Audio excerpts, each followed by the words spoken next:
আফ্রিদি ভাইকে বুঝছসই তো তোর ভাইয়ের অবস্থানটা। জুলাই হত্যা মামলায় গ্রেফতার হওয়া কালচারাল ফ্যাসিস্ট তৌহিদ আফ্রিদির মুখোশ খুলে দিলেন তারই প্রাক্তন ঘনিষ্ঠ কন্টেন্ট ক্রিয়েটর তানভীর রাহি।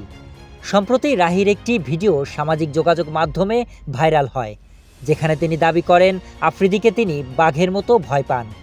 এরপরই একে একে বলতে শুরু করেন আফ্রিদির ক্যামেরার পেছনে থাকা সব ভয়ঙ্কর তথ্য।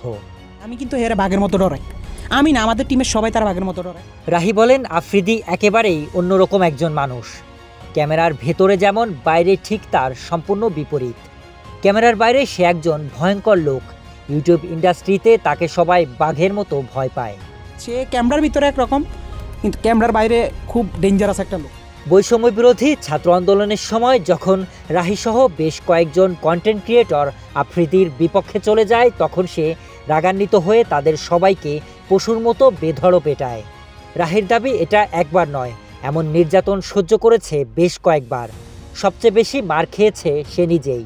তার বেল্টের বাড়ি আমার তো বেশি কেউ খায়নি, তা বেল্ট খুইলা আমার কুত্তার মতো পিটাইতো। যখন আফ্রিদির কাছে মনে হয় কেউ তার বিরুদ্ধে কাজ করছে, তখন তাকে ফোন কলে বিভিন্ন হুমকি দেয়।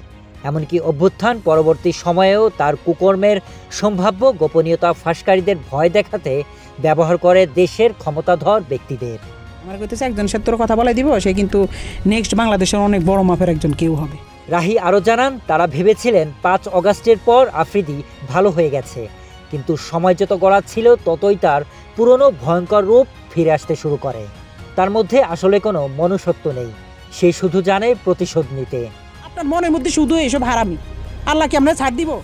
তানভীর রাহি ছাড়াও এই কালচারাল ফ্যাসিস্টের বিরুদ্ধে বিভিন্ন অভিযোগ করেছেন প্রত্যয় হিরণ, স্বপন আহমেদ সহ বেশ কয়েকজন জনপ্রিয় কন্টেন্ট ক্রিয়েটর।